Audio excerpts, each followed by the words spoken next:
Greetings and welcome to another show of Harmonics. Today's guest is a very powerful rocker. Great vocals, great presence. From Madmen's Lullaby, Chris Michaels. What's up, brother? Hey, Greg, how you doing? Mr. Voodoo himself. Oh, Mr. Voodoo himself is here, man. Brother, man, it's so great to have you on. Thank you so much. Thanks for the call and bringing me on, and I'm really looking forward to this. Oh, man, it's great to have you on. But so let's just move right in how we normally do, man. At 4-4 count, we're ready to go. Tell me about your early beginnings, how you actually started, what your influence and things. Well, I'm a product of, the 70s, grew up in the 70s. I was born in 61 back east. I'm a Jersey boy. So born back east, out to the West Coast with a stop in between in Ohio. We lived there for a short time, but I was basically raised in the Bay Area. So, of course, there was some great, great music in the Bay Area happening. Yes. Of course, the one that first comes to mind is Steve Perry, of course. So, I mean, the best in the business, I think so. And, what you do is you have influences from many different people, Growing up, I actually listened to a lot of soul and R&B. Good. In the early 70s, before I even got into rock and roll. And then, once you hit high school, things start to change a lot. Right. And one day, my sister, Victoria, one sister, no brothers, nothing like that, so mom and dad and sister, she brings home an album, and it is the first Journey album with Greg Raleigh. Oh, of course. This is before Steve Perry ever even came along. Yes. And it literally changed my life, so I'll have to credit my sister for really kicking the ball off on that one and getting me going on the rock side of it, But, I mean, before then, and because of my bluesy singing style that I do have, and I've kind of coined my, however you want to say, my sound and how I write music and stuff like that, but I call it blue metal. It's very bluesy, but it's got a hard edge to it. My vocal range, I'm sure it's quite diverse, so I can do pretty much whatever I want to vocally, but you don't want to wear out any one range of your voice too much in a lot of your material, so that whole side of it comes from that blues and soul, back in the 70s. I mean, Gladys Knight and the Pips. I mean, listen to them. I mean, we're talking, Earth, Wind, and Fire, all of that great music that was happening, until, the flip, of the switch happened. And, Journey came in, of course, there was Leonard Skinner. I was a huge fan of them back in the day, and used to be in a cover band and did, Molly Hatchet and all of these 70s bands that were really kind of forging the way for other styles of rock to happen, of these influences on people. So that's how it happened for me, and nobody else in my family is musically inclined, really. Seriously? They were astounded, because when I first started singing, of course, I was a child, and, I did the whole, Glee Club thing in school, singing, standard songs. But, first, what instrument do you want to play, Chris? And so, I didn't have my choice of a whole lot in grade school back in those days, so I picked the violin. So I actually started playing violin at an early age, and then that, moved to singing. And as soon as we moved to California, with the rock that I was seeing, I wanted to play guitar, okay? Now, singing was always my natural thing, I could sing. It was always my go-to thing, but I really wanted to be a guitar player. And I took guitar lessons in a little place in Castro Valley back in probably 68 or 69. Okay. And the guy that taught rock guitar was full, didn't have any openings for students. So they put me with a classical guitar teacher. His name was Previn, and he taught me finger picking.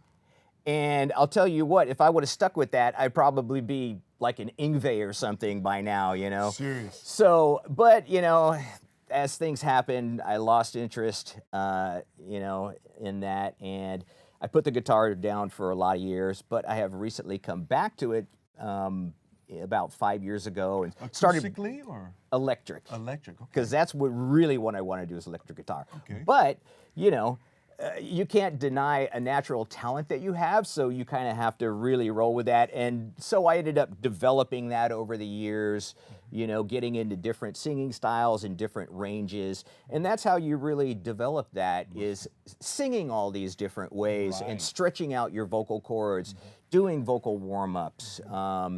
You know, I did have a vocal coach, and he was taught by the great Judy Davis. Okay. And you probably know him. His name is James McCullum. Of course I know James. And he was a producer and mentor of mine back in the 90s, actually, when I was doing a band called Majesty.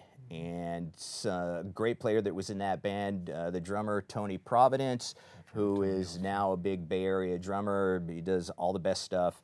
And so he was a good friend of James, and you know, it's kind of how everything kind of came to fruition. But I won't get off the timeline too much on that. That's okay. James, you know, talk about James. James is a great keyboard player. He is, you know, and you know. Went to high school with James. Oh, did you? Yeah, okay. him and my so brother. I'm not telling you anything new. Yeah, he's so a great guy. James had, you know, JMP, the James McCullum project, and you know, they used to do a lot of shows all over the Bay Area, and of course the Niles station gigs were always really, really great. And you know, they held the attendance record there, you know, JMP. But when I was doing the band Majesty and we played there, we held the record for most drinks sold. That's not a bad thing. So there wasn't as many people, but they sold a hell of a lot of drinks. So that's kind of how that went, that time period. So when you were doing that, and then you went to high school at Hayward High. Was it Hayward High? I did. I went to Hayward High. When we came out here from back east, we lived in Foster City for a short time, did a little bit of grade school, moved to the Hayward Hills, and lived in the Highlands above Cal State. I know where that's at. It was a really, really beautiful place at that time. And so I went through that whole progression, went to grade school, and then went to Hayward High, which was just down at the bottom of the hill, and graduated there in '79. So when you went there, you met a guitar player there also. I did, and which is a great story in itself, because sitting in history class in Hayward High, and I was a freshman, I didn't have a whole lot of friends. I was a pretty shy person. I was really into sports. I did a lot of sports and stuff like that, but that all changed when I got to high school because I didn't grow. So I wasn't going to be playing any football. I'd get smashed in football if I did that. I loved to play basketball. Couldn't do that either because I wasn't tall. So then I started taking music real seriously, and I was sitting in history class, and in walks the new kid, and his name is John Perillo, who, you know, been in the Bay Area playing guitar for many years after that. So we met and became the best of friends very quickly. He lived in the Woodland Estates, which was right across the ravine from the Highlands up in the Hayward Hills. You know, back then we didn't have our license or anything like that. He'd get a ride from his brother, come over to my house. We would rock out in the bedroom, you know, and you know, or I'd get a ride from my mom over his house. And he lived on, he lived on the side of the hill, and a beautiful house. And his family owned the ranch, the Hayward Ranch, the restaurant in Hayward, which well known. Historical. So, you know, his dad is always off running the restaurant and stuff like that. But in meantime, we'd be in the backyard actually digging tunnels. And you're going to say, that is a strange thing to be doing with your time. But you know what? Idle hands, you know, I mean, you got to be doing something. And I met him. It's like, yeah, I'm digging this tunnel in my backyard. I'm like, well, I thought it was a little strange. But then I came over and started helping him. I'm like, okay, we're digging tunnels. So yeah, it was funny. So that went on for a little while, rock tunnels. Yeah. So he finally got his license. He's a little older than me. My birthday's in the summer, so I graduated when I was 17, and he was, you know, a little older as far as months go. So he got his license first. Got a cool black van, you know, carting equipment around in the 70s in a black van with mags on it. You know, that was the thing. Yes, you know, of so course, you were man. pretty hot. You know what? You're the stud. So he was playing in a band called Magnum. Right. Okay, and I'm sure you know a lot of that Of course. about that band with the Yeah. great Mick Jones, who worked for Bill Graham Productions. Yes. I think he still may. Yes, he does. And so he's a singer. So John got his first gig playing guitar in that band. So I went to all his gigs, you know, and the whole time, you know, going in with him his gigs. I'd be singing in the car, you know, and you know, singing all these songs that were popular at the time. And he's like, "Dude, I didn't know you could sing like that," you know. So, you know, one thing led to another, and Magnum kind of went by the wayside, and he ended up sticking a microphone in my mouth in, you know, a garage when we were jamming one day, and that turned into a band called Nightwing. Yes. And went fairly far for the next couple years, and went with a couple different members, who a lot of the names elude me because of my Churchfield. age. Well, Rob, I do remember. Yes, yeah. yeah. But the drummer Dennis, Yes. I haven't seen him or talked to him I in haven't years talked and to years. Dennis in years. But anyway, so that was my first serious band, and that, you know, just like everything does, you know, your first band kind of, you know, rarely, you know, is going to be your only band. So after that, you know, kind of went by the wayside, and people went their ways. You know, I did still keep in touch with John, although I have not talked to him recently, but he is a great guy, and I have, you know, to give him all the credit really for getting me started in bands. So anyway, that band kicked off a timeline of other bands. I was in Tangled Web, which I was remember when which you were in was Tangled Web. they were a winner of the Battle of the Bands. So what happened is Paula, the singer, you know, went out there and great job, Battle of the Bands. They just were a hit, right? So about a month after the Battle of the Bands, Paula's like, "I don't want to sing anymore. I don't want to be the lead singer anymore." And I'm like, you know, okay, you know, we had known each other, and so I ended up in Tangled Web as their singer right after they won the Battle of the Bands, which is quite ironic because down the road, a couple bands after that, I had a couple of other great friends, the Passer brothers, Okay. John and Steve Passer, which, you know, may they rest in peace. They have both since deceased, were my kind of East Coast brothers connection. They're from Chicago. I was from New Jersey. And you know, we striked up a great relationship, and they were in another incarnation of the band Hands Off. Yes. With Tony and Dave Borges. Right. And all these names are flooding through my mind now because it's all coming back.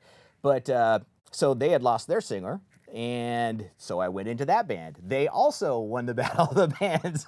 So I was my timing wasn't quite right on some of these situations, but it ended out it turned out well. So yeah, so there's a couple of fun timelines there. So when you were going all in that, and then you kind of moved, all of a sudden I seen you on the scene, and you were kind of like, I was wondering, I've seen this guy somewhere, and then now that you have said certain bands, now I realize I have seen you, because I was in a band called the Propellers back then, and then Hyphen Red, and we were playing over in Nile Station, and then we opened up for Satch and all those different characters, and Babylon, and so there was a lot of great shows back then. Tell me, when you got into the Livermore scene, you got into a band that I really liked. It wasn't really a long, it was kind of short-lived, but Sexton. You guys were very powerful. So what happened there? What was... yeah, well, really how it went is in the 90s, I had got done with a band called Majesty when James McCullum was the producer, and I stopped. For like 10 years, I wasn't singing or doing anything. I've been an athlete all my life, and I really got into singing or cycling.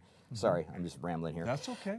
That's okay. So I just focused on riding and got into racing and did a ton of events. And then one day I was standing in my mom and dad's kitchen in Florida with my nephew, and I said, you know, something's just, you know, I'm not done yet, you know. I said, I'm going back to it. There you go. And a year later, I started writing a bunch of songs, and I started playing guitar, and I started doing all the instruments and my own recordings, and I did a band, my own band, called Now and Then, okay? Kind of styles of now and then some of the past stuff. So all my own original material, I did all the instruments on the recordings, everything like that. I found some people to back me up on stage, and I went down to a place in Livermore called Our Place. And Our Place really took me under their wing, and I met a great guy, Chuck Marble, and he was running the jams down there, and my band, you know, went up there and jammed.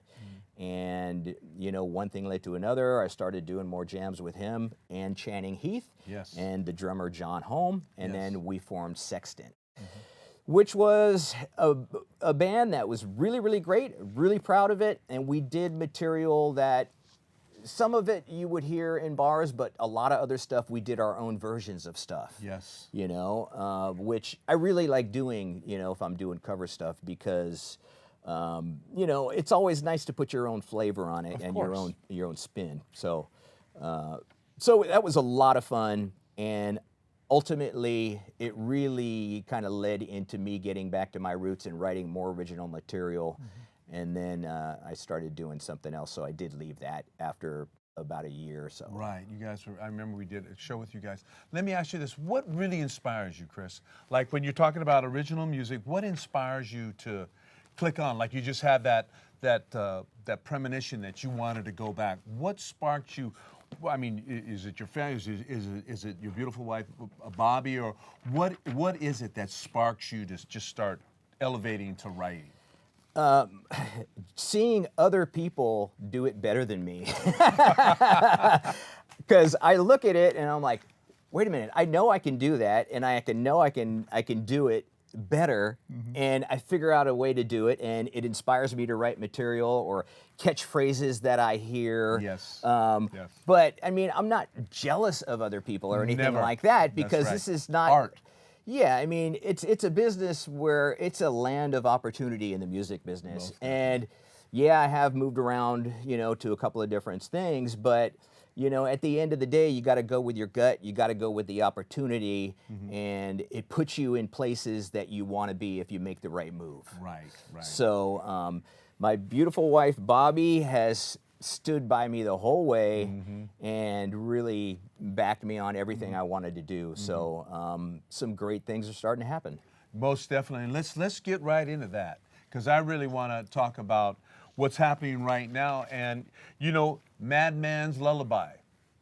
This is his CD. And you know what? I've seen you guys only on video. I can't wait to see you guys live. But let's talk about Sins of Greed. Is there a reason that it's called Sins of Greed? Well, the title Sins of Greed, of course, it, like most albums, plays into the material that is on the record itself. So a lot of my influence over the past year in writing songs aren't really about my life in general, okay? I'm not saying I have a boring life, No, I don't but think you do. I think I can find other subjects to really write about and talk about that I think mean a little bit more and beyond the grand scale of just what's happening in my own life, Right. okay? And I don't necessarily point fingers at any one circumstance in this world, but when you listen to the material, just like the song One Shot, that the One first Shot's a great song. That's the first release of the album and the first video off the album, and it means a lot of different things to a lot of different people, and that's the way I really want my writing to come across. I'm a fictional writer, so although I'm inspired from current events and, you know, things happening in my life, I'm making a lot of it up. So you can't take too much of it real literally, but everybody really, you know, has their own feeling about material. And that's what I want them to take away from it, is their own thing that's personal to them. Right. So when I go out on stage and I'm singing that song and I'm looking at people and I'm, you know, putting it out there, you know, I can tell when they look back at me, they're relating to that, and they're going, I think I kind of know what he means. Well, what they think might not be what I think, but that's everybody's thing in their own head. Yes. That stays personal. Right. Okay, so everybody's got their own personal connection Exactly. with a song, and so the title "Sins of Greed," yes, it does play into a lot of the greed that's happening in the world today, so. and the That's you what I know liked. the sins that people are committing every day, and from one thing to another. And I don't want to, because I don't talk about politics Right. in public or on stage within the band or anything like that. But this is kind of my contribution to kind of what's happening today. I like it. I like it a lot. So let's talk about. Tell me your lineup. Let's go through. Let's go through how I like to introduce the band. Let's go to the drummer first. Okay, drummer is EJ Arbizu, great talented drummer and a really genuinely nice guy. This is how I met and got into the band Madmen's Lullaby, is through EJ. He was subbing for another band of mine, another EP I did, which is another story a couple of years ago, for a band called Spider. It was called Gods and Kings. We had some lineup issues, and he came in and did some subbing. And one thing leads to another, and we did a gig or two, and we get to talking, and like I said, the land of opportunity opens up, and I'm like, I wonder if that would be a good move, Madman's Lullaby really, has a lot of stuff going on, and I was really feeling the music. I went to meet the guys. 2 weeks later, I was in the band. So, I remember that. So EJ is the guy that kind of kicked that ball off. The guitar player, Mr. Brett, as he likes to be called, his name is Brett McMillan. Phenomenal guitar player.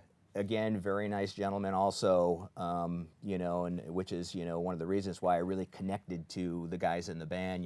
They're very genuine. And the meetings that we had, we never even got in a room and started playing until we had a couple meetings privately. Of course. And we talked it over. Where are we going? What's the ambitions? What do you want to do, So, and Brett has been one of the main factors, and has always been one of the main factors in the band, going back 12 years ago to the first carnation of Madman's Lullaby, and he's been the original guitar player the whole time. Bassist. Yep, bassist Luis Barillas from Guatemala.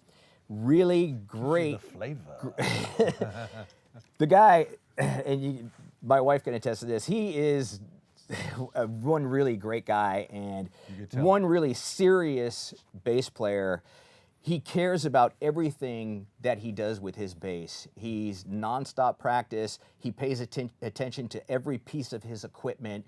He really gets into his basses and purchasing really fine basses, and He cares. He really cares, and his tone and playing shows it. Oh, yes. First time I got in a room with those guys at their studio and started jamming with them, and we went into the first part of the song, and I was just like, now this is some music here, man. His tone just filled the room, and then Brett's playing and the backbone of EJ just really filled it up. And then I hit it with the vocals, and they're like, whoa. And when you have that. Oh, yeah. You know when you have that. And once you have that, you'll do anything to protect it. You don't want to lose that. You know what I'm talking about with Blue Voodoo, do. you don't want to, once you get that going, you're going to nurture this baby and do everything you can to get it to move along. So it was gung-ho after that. I started writing for the record immediately. I had it in my mind the whole time when I made the move. I wanted to do a record right away. Didn't want to waste any time. Nobody's getting any younger, I am 56, Looking good. But I pride myself in keeping myself in good shape, which is a testament to my voice, because not anybody can do this at 56. Thank you. And you too also, brother. Thank you, man. So, dove right into writing for the CD, got some songs together. We went back into J31 Studios in San Jose, where they did their second album. And was that their third? No, it was their second, I think. Went in there, knocked it out, and we picked up a distribution deal with Melodic Rock Records out of Australia. So they're taking care of all of the pressing and the overseas distribution and stuff like that. Beautiful. It's selling in the UK, Sweden, and Japan has taken a fair amount of copies. And then we mostly take care of all our promotion and stuff in the US. You know, we sell our CD on mmlrocks.com. We love to sell CDs off our website, and of course, you can get it there, but it's also at the usual places like Amazon and iTunes. You know, we're doing everything we can. Talking about everything you're doing, you're getting ready to tour. Yes. Tell us about it. Yeah. Touring is something that I haven't had a chance to do too much, but I really, really enjoy getting out of the area and doing shows, okay? We've been able to go down to LA several times and do shows down there, and it's really a scene that really hasn't stopped happening. Now, the Bay Area scene has kind of quieted down a little bit. We all know that, but we're trying, and we're all trying to get it, you know, up to where it was, okay? But in the meantime, we have to spread things around. So we go to LA, we do shows down there with great bands like Last in Line. We opened up with Dawkins a couple weeks ago. We're going back down to do another show, but we will be in Chicago May 5th for the Melodic Rock Festival, which is done by Melodic Rock Records, who is our record company. So we're playing on the main day, which is Saturday. It's a 3-day thing. That's a beautiful thing. That'll be at the Home Bar in Chicago. So we're looking forward to going doing that. Shortly after that, we will be out in Denver, and we do another festival there called Wolf Fest. And then in October, we'll be off to London for 10 days. And you're going to London. Yes. London town. Yeah, baby. Oh, my goodness, man. And that is so wonderful. You know, so Chris, all this is happening, you probably feel it, because I can feel your exuberance. You're very grateful, aren't you, what's happening? I am, you know, and, you know, I'm just thankful that, you know, my voice has held up all these years. You got a powerful voice. Taking 10 years off from the business helps you. Can help a guy immensely, because it gives you a new focus. Yes. And, you know, you keep your body going, and, you know, I go to the gym a couple times a week. I'm on my bike riding, and the voice remains, and I'm not stopping anytime soon. You know, Chris, I want to thank you for coming on. God, thank you so much. Man, thank you. We did it together, man. It was almost like harmony. That's right? weird. Yeah. If we did it in harmony, it would have been better. Oh, yeah. So, Bobby, come on up here, man. This is Chris's wife. Come on up here. Come on, don't even worry about it. Just come out and give your husband a hug. My lovely wife, Bobby, of 18 years. 18 years, that's so beautiful. Hey, so, you know, it's just great having Chris Michaels from Madmen's Lullaby. Make sure that you go see these guys. Chris is one of the most powerful singers that I know. He's a musical brother. We hang out together. So make sure you see Madmen's Lullaby. And as usual, when we sound off, you know what we always do, we give a shout out to all our people and all the friends that help us and family, but we give everybody a nice big kiss. Love you all. Peace and love. Peace out.